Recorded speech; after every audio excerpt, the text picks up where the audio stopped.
I'm Alexey. I am creator of the game of Tetris, so you could call me Mr. Tetris. And I'm Henk Rogers. I'm the business guy behind Tetris, so you can call me Dr. Tetris because I kept Tetris alive for all these years. Today we're going to be answering questions that were posted on forums and other sites. First question is, what was the first version of Tetris like? Wasn't it called Pentaminos? That was the board puzzle which inspired me to think about Tetris. Basically, it's a set of the different shapes made out of 5 squares, and there are exactly 12 of them.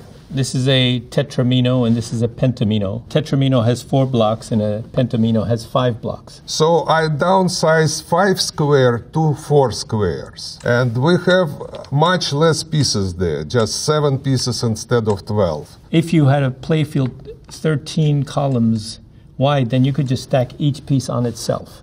And you would never have a dilemma. It would be easy. So by squeezing the number of columns that you have to work with from 13 down to 10, you have to really think about where am I going to put this? And I think that's the kind of a pleasure center, if you will. Tetris actually makes you have serious decisions in real time. So here's the next Tetris question. I just realized that the move that wipes out 4 lines is called Tetris. Well, what is the origin of the name? 4 is tetra in Greece. I used to love tennis and I still love this game, so I take this termination is. That's how I came up with the name Tetris. I decided to call them single, double, triple Tetris, like single, double, triple home run. And quadruple is a really long, ugly word. And Tetris is much better.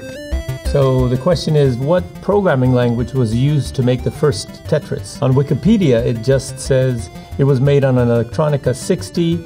And while we're on that, what programming languages were used in the Soviet Union? Practically all the programming languages were available at that time in Soviet Union. Tetris was written on the Pascal version for operating system RT11, which I had on my Electronica 60 computer. That version was very successfully ported on PC for Turbo Pascal. One thing that you have to understand about those days is that there was a set of rules and regulation called COCOM that were meant to prevent high technology from going to the Soviet Union at that time. So they couldn't get the fastest chips. All we have is so-called monitors, which produce only ASCII symbols. It was 45 lines. Each line has 80 ASCII symbols in it. So in order to design the square, I used square brackets. 8 of them create 1 pieces. So in Japan, when we published, we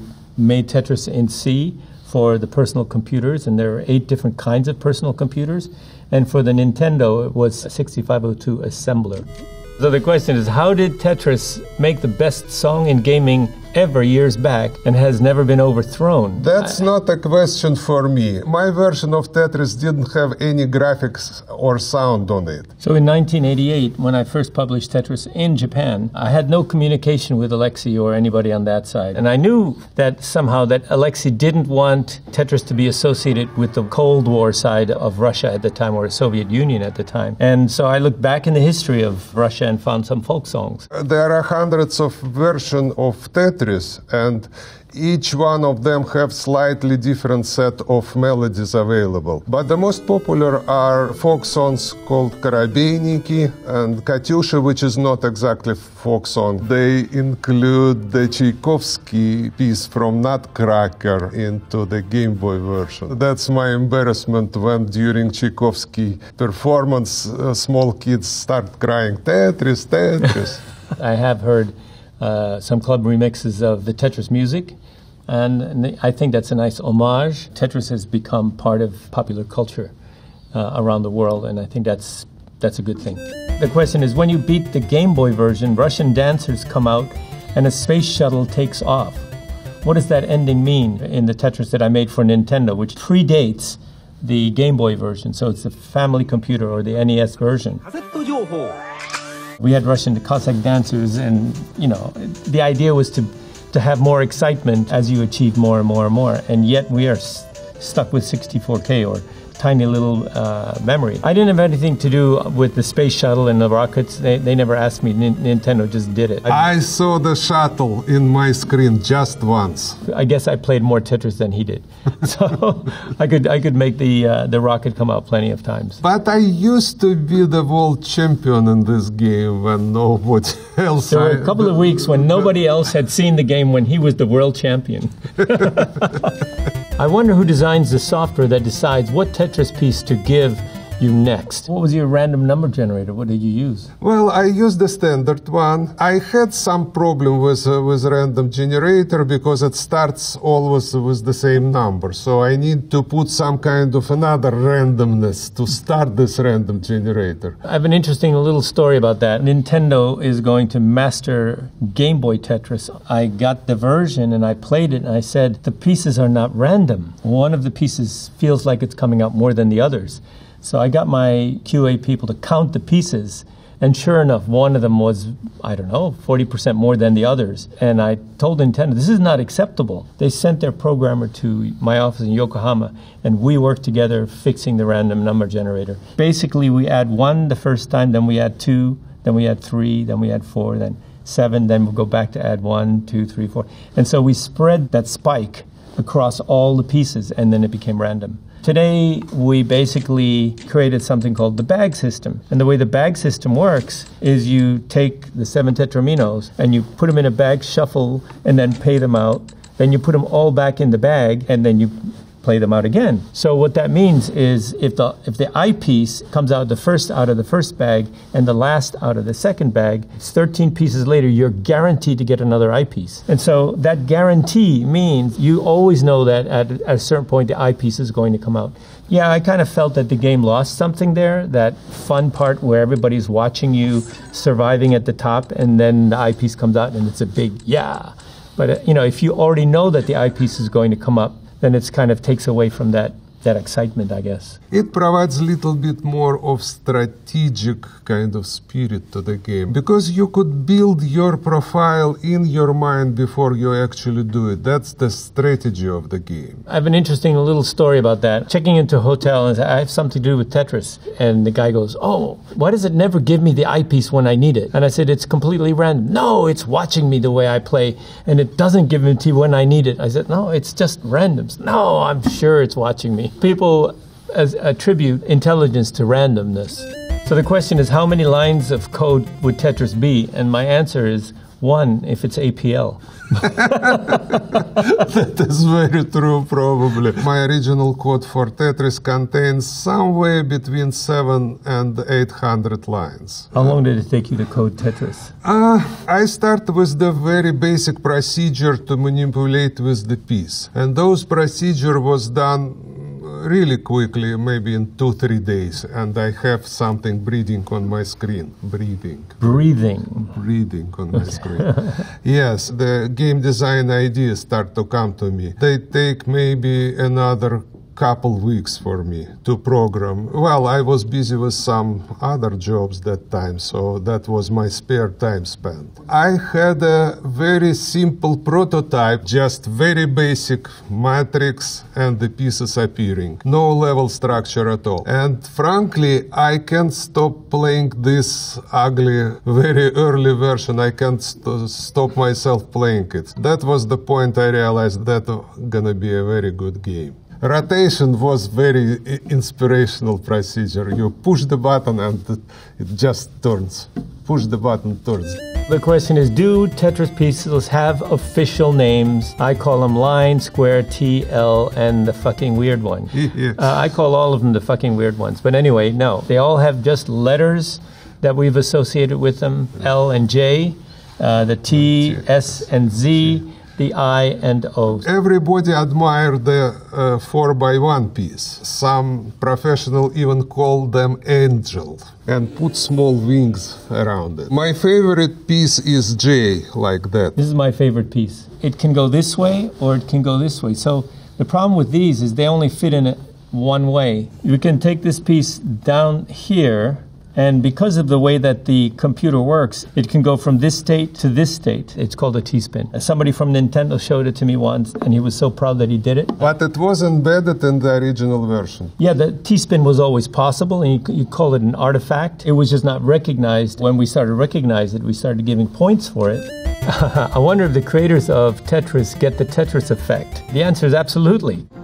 I still see falling blocks in my dreams. I still, when I walk around in the street and I see patterns in buildings or in furniture or whatever it is, I see Tetris blocks all the time. Me too. And I rather love this effect. It doesn't scare me. I'm in love with it. The question is the tuck. Sliding in a piece after it lands feature, is it a bug? Is it a function? That was an original version, by the way. It was the opportunity to make one or two last moves after the piece touch the profile. Tetris had licensees that had no control, meaning there was no central authority saying this is the way it should work. In the Game Boy and the Nintendo version, you have to make all your decisions about what you do with the pieces when the piece is falling, because as soon as it touches, it locks down. But in the Sega version, you could drop this thing, boom, hard drop, and then you can still rotate it afterwards.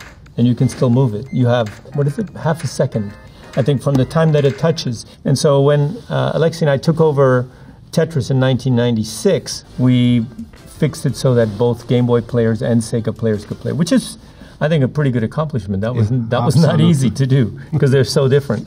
The question is, what was your biggest disagreement related to Tetris? My feeling was the rotational system. When we work out the standard, I desperately wanted to be kept as simple as possible. But the pressure to protect the player's right to have their favorite version. So what he's talking about is if the piece is on the side of the playfield, if you're on one side, this is an allowable rotation. But if you're on the other side, you have to move it before you can rotate it. And I felt that was weird. Why should it be able to do something on one side and not on the other side? The way super rotations is what we called it, is the first rotation is visual rotation. So that's the same as Game Boy. It actually looks like it's rotating. And that's what I love. And that's what he loves. And it's fine. But on the Sega side, they don't care because they're never rotating it while it's up there. They're rotating it once it's landed. Their problem is, if every piece can rotate, then this piece should be able to rotate as well. And in Game Boy, once it's on its back, there's no way to rotate it anymore. Even you might slide it back and forth if you gave it a 0.5 second, but you'd never be able to do this. In order to make it work for all possible rotations, we end up having to have 5 alternatives. The basic rotation and then 4 others. Yeah, I actually worked on this myself, and it was hard. And at the end of that, people were pissed off with me because they liked their rotation and other people's rotation. Why are you changing the game? So yeah, that was a big disagreement. Which version of Tetris is the definitive version? And if they didn't choose the Game Boy or NES version, how can they be so wrong? You could say Game Boy was huge. Of course, Tetris made Game Boy and Game Boy made Tetris.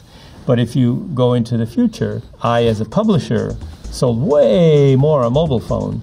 And that's just because everybody has one with them all the time, and they have disposable time. I would say the definitive version of Tetris is the one Alexey created on the Electronica 60. Or maybe ported to PC. I like that version the most, frankly. The version we have on regular browser is very close to it with the very pleasant adding in it. The first time I brought him a Nintendo version, he turned the joypad upside down so that he could play with his right hand. It's like, oh my God, I didn't realize this was such a difficult thing. Keyboard, your right hand is on the number key, and your left is where you do your rotate. And now all of a sudden it's backwards. Are we better at moving things around with our left thumb or our right finger? And this is a psychological question which I don't have an answer to. So the question is, which Tetris strategy is yours? Line up cascades, keep the stack low, or line up for 4-line Tetris all the time? I'm a classic player, so I'm always lining them up for the 4-line Tetris. That's just how I play. Normally I keep it on the right side, the empty column, but it can be on the left side, it could be in the middle. It adds a little bit more difficulty if you put it in the middle because You don't have as many choices about how to put the other pieces. My son, by the way, is absolutely T-spin player, and he did great. I had a time when I tried to switch myself to the Cascade version. I got some success in it, so I was able to make at least 5-6 steps of Cascade, which is pretty substantial. If I play for my own pleasure, I still do 4-line strategy. When we came up with the T-spin, we made it a slightly more valuable than the eyepiece. And the reason for that is because if we didn't, people would just continue playing for the eyepiece. So by making the T-spin a little bit more valuable, we wanted to create a set of players that were playing T-spin. Once the balance between T-spin player and eye players, or players that go back and forth, once we achieved that balance, we would adjust the amount of points you get between the T-spin and the eye. When you play a modern version of Tetris, you reserve pieces, or do you play old school and use what you're given? If I'm trying to go for a super high score, yeah, I'll store the eyepiece. You could say that it's a crutch, but it's something that I use to look ahead. Hold feature is very beneficial because we emphasize the T-spin. It doesn't change mechanics of the game, but it adds some kind of special spicy flavor to the game as well. Question is, I'm interested in the story of the creators of Tetris. Where are they now? What has Tetris brought to them personally? And have they been respected by the industry since? Since the Tetris success, I decided to become game designer. And I had my career of game designer since. I live in the United States. And the industry have a very good appreciation of me. Since I found Tetris, I started a mobile phone game company. I sold it for a bunch of money, had a heart attack, found my missions in life. First mission is to end the use of carbon-based fuel. I'm also working on going to space, so I'm also working on building a moon base on the moon. Yeah, I'm pretty busy these days. We have a new success, which is the movie. It's a movie called Tetris, coming out on Apple TV+, starring Taron Egerton as playing yours truly. What do you think about the movie, Alexey? We were at the premiere on the movie festival in Austin. The movie was met very well by the audience. People really love this game and love the story. The question is, what role, if any, did Tetris play in ending the Cold War? I don't know if Tetris actually had something to do with ending the Cold War, but it just so happened to be happening at the same time, so who knows? Tetris went a long way in giving people the understanding that people behind the Iron Curtain and people not behind the Iron Curtain are just people at the end of the day. And we're driven by the same things. We play the same games, and all of this politics doesn't come close to things like friendship. I want to thank all of you for listening and spending time with us at Ars Technica. Thank you very much. It was very great pleasure to talk about my baby, my game, and play Tetris.